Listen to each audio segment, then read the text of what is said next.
Chapter 2. The New Regime. 1836. The wedding came only 3 years before the big hurricane. Cecilia and her new husband, Mr. George, owned the plantation after Jean-Claude died during the storm. Her new husband was away in New Orleans most of the time. Cecilia was the most challenging master the slaves ever had. There was always the slave that swore he would run away or the slave who complained about the hard work they had to do, but nobody demanded more than Cecilia. She was not as compassionate as her father. Louis was away at the church, and she became the overbearing, cruel slave master. Mr. George was a real young Southern gent from Tennessee and didn't fuss much about anything. They attended balls and dinners in the big city of New Orleans at least every other month. Cecilia was considered the belle of the ball with her exquisite gowns and her expensive jewelry. Her eyes glimmered with the beautiful sapphire necklace and earrings she occasionally wore. Beauty is only skin deep. Beware. This snake carries a sow's ear for a pocketbook. Renee would sometimes whisper this to anyone standing in the roadway as the handsomely groomed couple left for the evening. Cecilia and Mr. George were engaged for only 6 months before they were married. The wedding was grand and was held at the Cathedral of Our Sacred Mother in New Orleans. A grand party was held on the plantation the next night.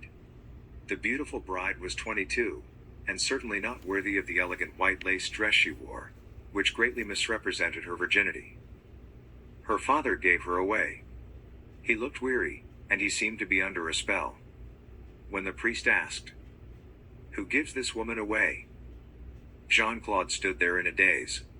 Cecilia nudged him and said, "Say I do, Papa." He murmured the words and quickly sat down. Jean-Claude had been drinking very heavily the past few years, and he grew fatter from eating Marie's cooking. He was in poor health. Marie had gotten him conditioned to eating nightly at her shack. The spell could not be broken. They would be together forever, even in death. The stars in the night sky foretold this in her dreams. Cecilia was skillful enough during her courtship with Mr. George to elude discovery of her premarital encounters. After Marie performed her last abortion, she was warned as to how she had ruined any chances of ever pleasing a white man in bed. "What do you speak of, Marie? What have I done to my body?" Cecilia asked, almost in tears. She expected Marie to be sympathetic, but Marie stood firm as she helped the girl get dressed. "You have never been in bed with your own kind. The slave's pull is much harder and bigger than any white man's pull, and as many times you have been stuck by a slave and as many times I have helped you kill the little black bastards you conceived, you are no good for any white man." Cecilia wrenched her clothes and became hysterical. "Oh, mon Dieu. What have I done to myself? You must help me. There must be something you can do, Marie." She kneeled to the floor and grabbed Marie by her ankles, holding on to her for dear life. "You know I love you, Marie. I have no mother to help me with these things. You are my mother.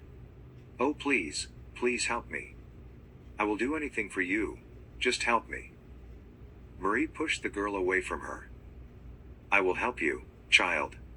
It will be very painful, and you must not sleep with any man until you are married. When your husband takes you for the first time, you will be as virgin, and you will bleed as a virgin does.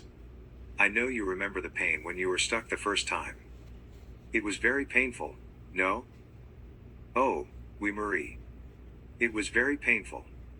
But afterwards, it was sheer pleasure. I could not stop doing it.